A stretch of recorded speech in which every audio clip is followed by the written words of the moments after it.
Welcome back guys, this is Kuldeep from Exam Select. Hope so you are doing well. Madhya Pradesh सामान्य ज्ञान series का हमारा आज का लेक्चर सेकंड है, जिसमें हम पढ़ेंगे मध्य प्रदेश के सामान्य परिचय के बारे में। पिछले लेक्चर में हम 20 क्वेश्चन मध्य प्रदेश सामान्य परिचय के पढ़ चुके हैं। अगले 20 क्वेश्चन हम आज पढ़ेंगे और धीरे धीरे इस टॉपिक को खत्म करेंगे। उसके बाद हम दूसरा टॉपिक लेंगे। अगर आपने पिछला लेक्चर देख लिया है, जो कि हमारा लेक्चर फर्स्ट था, तो चलिए दोस्तों शुरू करते हैं आज का लेक्चर। आज का हमारा पहला क्वेश्चन है, मध्य प्रदेश के किस जिले की सीमा राजस्थान तथा गुजरात राज्य को स्पर्श करती है? मध्य प्रदेश के किस जिले की सीमा राजस्थान तथा गुजरात राज्य को स्पर्श करती है? राजस्थान और गुजरात राज्य को कौन सी स्पर्श करती है? ये यहाँ पे करती है, इस साइड, माफ करिएगा थोड़ा नीचे की साइड, इस साइड करती है। तो कौन सा जिला है इधर, आप बताएंगे? बता दिया होगा आपने। अब चेक कर लेते हैं कि आपका आंसर सही है। तो यहाँ पे है झाबुआ। झाबुआ जिला राजस्थान और गुजरात दोनों राज्य को स्पर्श करता है, दोनों राज्य की सीमाओं को स्पर्श करता है। तो सही आंसर है झाबुआ। अगला क्वेश्चन देख लेते हैं, आज का हमारा 22वां क्वेश्चन। सूची 1 को सूची 2 से सुमेलित करना है, और जो कि इस तरीके से होंगी। जिले को सीमावर्ती राज्य से सुमेलित करना है। जिले इस साइड दिए गए हैं और सीमावर्ती राज्य इस साइड दिए गए हैं, यानी कि कौन से जिले किन किन राज्यों की सीमाओं को स्पर्श करते हैं वह हमें बताना है। बालाघाट पहला है। बालाघाट किन 2 राज्यों की सीमा को स्पर्श करता है? बालाघाट किन 2 राज्यों की सीमाओं को स्पर्श करता है? यह करता है महाराष्ट्र एवं छत्तीसगढ़ को। महाराष्ट्र एवं छत्तीसगढ़ को करता है। तो यह हो जाएगा हमारा पहला। बालाघाट कहाँ पे है? बालाघाट यहाँ है, तो ये इधर छत्तीसगढ़ पड़ जाता है और इधर महाराष्ट्र आ जाता है। छत्तीसगढ़ और महाराष्ट्र को बालाघाट जिला स्पर्श करता है, उनकी सीमाओं को याद रखिएगा। झाबुआ किनको करता है? अभी देखा हमने, झाबुआ किसको करता है? राजस्थान और गुजरात को। सही आंसर है इसका आ वाला, जो कि राजस्थान और गुजरात है। झाबुआ कहाँ पे है? ये यहाँ पे है। फिर है सिंगरौली किसको करता है? सिंगरौली करता है उत्तर प्रदेश और छत्तीसगढ़ को। यहाँ पे सिंगरौली है, ये यूपी है और ये है छत्तीसगढ़, और इन दोनों की सीमाओं को यहाँ पे उत्तर प्रदेश को करता है और यहाँ पे छत्तीसगढ़ को करता है। तो दोनों राज्यों की सीमाओं को सिंगरौली स्पर्श करता है, सिंगरौली जिला। फिर देखते हैं अलीराजपुर किनको करता है? अलीराजपुर करता है महाराष्ट्र एवं गुजरात को। सही आंसर है महाराष्ट्र एवं गुजरात। अलीराजपुर कहाँ पे है? अलीराजपुर है यहाँ, तो यहाँ पड़ जाता है गुजरात और इस साइड से पड़ जाता है महाराष्ट्र। तो महाराष्ट्र और गुजरात दोनों की सीमाओं को अलीराजपुर जिला स्पर्श करता है। एक बार फिर से देख लीजिए, बालाघाट कहाँ है? यहाँ, और ये किन दो राज्यों की सीमाओं को स्पर्श करता है? महाराष्ट्र और छत्तीसगढ़ को। झाबुआ किनको करता है? गुजरात तथा राजस्थान को। सिंगरौली करता है उत्तर प्रदेश और छत्तीसगढ़ को, और अलीराजपुर करता है महाराष्ट्र और गुजरात को। यहाँ पे मुरैना जिला पड़ता है, वह करता है राजस्थान और उत्तर प्रदेश को। तो यह भी याद रखिएगा। अगला क्वेश्चन देखते हैं दोस्तों, जो कि आज का हमारा 23वां क्वेश्चन है। मध्य प्रदेश के किस जिले में पृथ्वी का केंद्र बिंदु स्थित है? मध्य प्रदेश के किस जिले में, याद रखिएगा, पृथ्वी का केंद्र बिंदु। क्या पूछा गया है? पूछा गया है पृथ्वी का केंद्र बिंदु, पृथ्वी का। तो पृथ्वी का मध्य प्रदेश के किस जिले में केंद्र बिंदु स्थित है? यह है उज्जैन में। उज्जैन में जो मंगलनाथ स्थान है, वहां पर पृथ्वी का केंद्र बिंदु माना गया है उसे। तो मंगलनाथ, जो कि उज्जैन जिले में स्थित है, पृथ्वी का केंद्र बिंदु है। अब आपसे यदि पूछ लिया जाए मध्य प्रदेश में अखंड भारत का केंद्र बिंदु कहाँ पे है? मध्य प्रदेश में अखंड भारत का केंद्र बिंदु कहाँ स्थित है? तो यह है बैतूल बरसाली में। याद रखिएगा, अखंड भारत का है बैतूल बरसाली में, यानी कि जो बैतूल में बरसाली जगह है वहां पे है। और अविभाजित भारत का केंद्र बिंदु कहाँ है? अविभाजित भारत का, याद रखिएगा, भारत का, मध्य प्रदेश का नहीं, भारत का। तो अविभाजित भारत का केंद्र बिंदु है करौंदी कटनी में। करौंदी कटनी में अविभाजित भारत का केंद्र बिंदु है। और मध्य प्रदेश का केंद्र बिंदु कहाँ पे है? मध्य प्रदेश का केंद्र बिंदु है सागर में। सागर जिला कहाँ है? सागर जिला यहाँ है। तो मध्य प्रदेश का केंद्र बिंदु है सागर में। अविभाजित भारत का केंद्र बिंदु है करौंदी कटनी में। अखंड भारत का केंद्र बिंदु है बरसाली बैतूल में। और पृथ्वी का केंद्र बिंदु है मंगलनाथ जो कि उज्जैन में है। यह देखा हमने 23वां क्वेश्चन। अगला क्वेश्चन देखते हैं जो कि 24वां क्वेश्चन है। मध्य प्रदेश सरकार ने वर्ष 1981 में किसे क्रमशः राजकीय पशु एवं पक्षी घोषित किया था? राजकीय पशु एवं पक्षी मध्य प्रदेश सरकार ने 1981 में किसे घोषित किया था? वह राजकीय पशु किसे घोषित किया था और राजकीय पक्षी किसे घोषित किया था? तो यह किया था बारहसिंगा को किया था राजकीय पशु और दूधराज को किया था राजकीय पक्षी घोषित। मध्य प्रदेश सरकार ने 25वें स्थापना दिवस जो कि 1 नवंबर 1981 को मनाया गया था, उस टाइम राजकीय पशु बारहसिंगा को घोषित किया था और राजकीय पक्षी किया था दूधराज को घोषित, जिसे कि हम शाही बुलबुल के नाम से जानते हैं और इंग्लिश में पैराडाइज फ्लाई कैचर के नाम से भी जानते हैं। अगला क्वेश्चन देखते हैं जो कि हमारा 25वां क्वेश्चन है। यहाँ पे भी सूची 1 को सूची 2 से सम्मिलित करना है, चयन करना है सही कूटों का। राजकीय चिन्हों को उनके नाम से हमें सम्मिलित करना है। तो राजकीय वृक्ष एक एक से देख लेते हैं। राजकीय वृक्ष और राजकीय वृक्ष कौन सा है? हमारा मध्य प्रदेश का राजकीय वृक्ष है बरगद। मध्य प्रदेश का राजकीय वृक्ष कौन सा है? बरगद। राजकीय पुष्प कौन सा है? लिली। राजकीय फल आम और राजकीय फसल सोयाबीन। राजकीय फसल सोयाबीन है। सोयाबीन मध्य प्रदेश में सबसे ज्यादा उगाई जाने वाली फसल है, जिसके कारण मध्य प्रदेश को सोया प्रदेश के नाम से भी जाना जाता है। याद रखिएगा, सोया प्रदेश मध्य प्रदेश को बुलाते हैं। अगला क्वेश्चन देखते हैं, 26वां क्वेश्चन है हमारा। मध्य प्रदेश की राजकीय मछली जो कि महासीर मछली है किस प्रजाति से संबंधित है? महासीर मछली किस प्रजाति से संबंधित है? यह है टॉर प्रजाति से। सही आंसर है सी, टॉर प्रजाति। अगला क्वेश्चन देखते हैं जो कि हमारा 27वां क्वेश्चन है और इसमें भी राजकीय चिन्हों को सम्मिलित करना है। राजकीय नाट्य, याद रखिएगा नाट्य क्या होता है? नाट्य होता है ड्रामा। ड्रामा होता है नाट्य। तो राजकीय नाट्य हमारा कौन सा है मध्य प्रदेश का? नाटकीय राज्य है माच। राजकीय नृत्य कौन सा है? राई है। ये मध्य प्रदेश का राजकीय नृत्य है राई। राजकीय खेल क्या है? राजकीय खेल है मलखम। राजकीय नदी कौन सी है? राजकीय नदी है नर्मदा। राजकीय नदी है नर्मदा। राजकीय खेल है मलखम। राजकीय नृत्य है राई और नाट्य है माच। याद रखिएगा ये चारों आप। अगला क्वेश्चन देखते हैं, मध्य प्रदेश के राजकीय गान के रचनाकार कौन है? पहले तो यह देखिए मध्य प्रदेश का राजकीय गान कौन सा है। मध्य प्रदेश का राजकीय गान है सुख का दाता सबका साथी, शुभ का यह संदेश है, माँ की गोद पिता का आश्रय, मेरा मध्य प्रदेश है। तो यह हमारा मध्य प्रदेश का राजकीय गान है। इसके रचनाकार कौन है? मध्य प्रदेश के राजकीय गान के रचनाकार हैं श्री महेश श्रीवास्तव। सही आंसर है सी, श्री महेश श्रीवास्तव।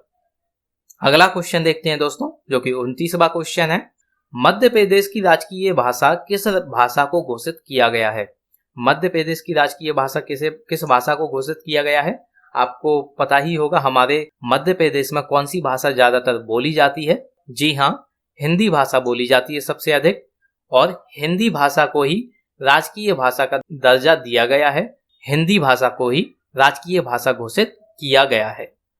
अगला क्वेश्चन देखते हैं दोस्तों जो कि 30वां क्वेश्चन है हमारा। इसमें भी हमें जिलों को केंद्र बिंदु से सम्मिलित करना है। तो चलिए एक एक से सम्मिलित करते हैं इन सभी को। मध्य प्रदेश का केंद्र बिंदु, मध्य प्रदेश का केंद्र बिंदु कहाँ पे है? यह है सागर में। सही आंसर है सागर।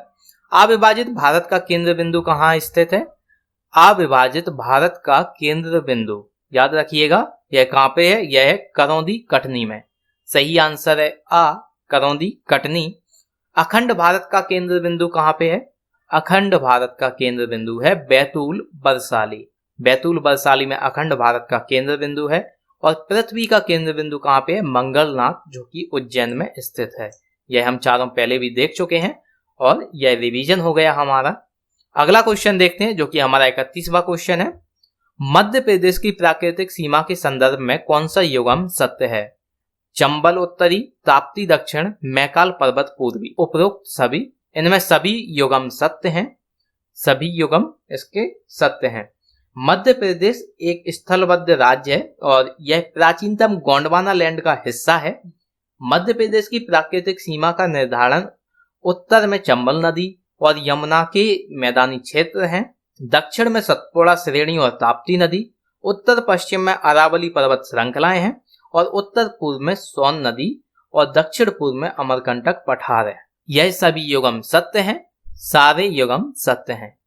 अगला क्वेश्चन देखते हैं जो कि आज का हमारा 32वां क्वेश्चन है। मध्य प्रदेश की अपनी भौगोलिक स्थिति के कारण सार्वजनिक रूप से किस नाम से जाना जाता है? मध्य प्रदेश आपको पता ही है देश के बीचों बीच स्थित है। मध्य प्रदेश के बीचों बीच स्थित होने के कारण इसे बोला जाता है भारत का दिल। भारत के बीचों बीच स्थित है जिसके कारण इसे भारत का दिल या भारत का हृदय कहा जाता है। इसे हृदय प्रदेश की संज्ञा किसने प्रदान की थी? हृदय प्रदेश की संज्ञा इसे पंडित जवाहरलाल नेहरू ने प्रदान की थी, यह भी आपको याद रखना है। तो यह देखा हमने, भारत का दिल भौगोलिक स्थिति के कारण मध्य प्रदेश को कहा जाता है। अगला क्वेश्चन देखते हैं जो कि 33वां क्वेश्चन है। मध्य प्रदेश की सर्वाधिक सीमा किस राज्य को स्पर्श करती है? मध्य प्रदेश की सर्वाधिक सीमा किस राज्य को स्पर्श करती है? यह करती है राजस्थान को। राजस्थान को ऑलमोस्ट नहीं, राजस्थान को 10 जिले स्पर्श करते हैं मध्य प्रदेश के, और यह सबसे अधिक सीमा राजस्थान के साथ शेयर करते हैं। मध्य प्रदेश अपनी सर्वाधिक सीमा राजस्थान के साथ शेयर करता है, जबकि उत्तर प्रदेश की सीमा को मध्य प्रदेश के 13 जिले स्पर्श करते हैं। उसके बावजूद भी यह सीमा राजस्थान के मुकाबले कम है। राजस्थान को 10 जिले स्पर्श करते हैं, तब भी राजस्थान को मध्य प्रदेश की सर्वाधिक सीमा स्पर्श करती है। अगला क्वेश्चन देखते हैं जो कि 34वां क्वेश्चन है। मध्य प्रदेश के सर्वाधिक जिले किस राज्य की सीमा को स्पर्श करते हैं? यह हमने अभी देखा था, 13 जिले करते हैं उत्तर प्रदेश को। सही आंसर है डी, उत्तर प्रदेश। याद रखिएगा, उत्तर प्रदेश को करते हैं 13 जिले, यानी कि यहाँ पे मैं लिख देता हूँ 13 जिले करते हैं उत्तर प्रदेश की सीमा को, 10 करते हैं राजस्थान की सीमा को, 2 करते हैं गुजरात की सीमा को, 9 करते हैं महाराष्ट्र की सीमा को और 7 करते हैं छत्तीसगढ़ की सीमा को। याद रखिएगा, 10 करते हैं राजस्थान को, 13 करते हैं उत्तर प्रदेश को, 7 छत्तीसगढ़ को करते हैं, 9 महाराष्ट्र को और 2 गुजरात को। अगला क्वेश्चन देखते हैं जो कि आज का हमारा 35वां क्वेश्चन है। मध्य प्रदेश के किस गांव को भारत के भौगोलिक केंद्र का गांव कहा जाता है? याद रखिएगा, मध्य प्रदेश के किस गांव को भारत के भौगोलिक केंद्र का गांव कहा जाता है? भारत के भौगोलिक केंद्र का गांव मध्य प्रदेश के किस गांव को कहा जाता है? यह कहा जाता है करौंदी को। सही आंसर है ए, करौंदी। अगला क्वेश्चन देखते हैं। मध्य प्रदेश में ब्रिटिश शासन का सर्वप्रथम आधिपत्य कब स्थापित हुआ था? मध्य प्रदेश में ब्रिटिश शासन का सर्वप्रथम आधिपत्य कब स्थापित हुआ था? यह हुआ था 11 दिसंबर 1853 को। 11 दिसंबर 1853 को यह मध्य प्रदेश में स्थापित किया था इन्होंने ब्रिटिश शासन। यह हुआ सही आंसर हमारा 11 दिसंबर 1853। 37वां क्वेश्चन देख लेते हैं हमारा। स्वतंत्रता पूर्व सेंट्रल प्रोविंस का गठन कब किया गया था? स्वतंत्रता पूर्व सेंट्रल प्रोविंस यानी केंद्रीय व्यापक प्रांत का गठन कब किया गया था? यह किया गया था 2 नवंबर 1861 को। सही आंसर है ए, 2 नवंबर 1861 को नागपुर और उसके अधीनस्थ क्षेत्रों को मिलाकर एक केंद्रीय क्षेत्र का गठन किया गया था, जिसे कि सेंट्रल प्रोविंस नाम दिया गया था। अगला क्वेश्चन देखते हैं दोस्तों जो कि हमारा 38वां क्वेश्चन है।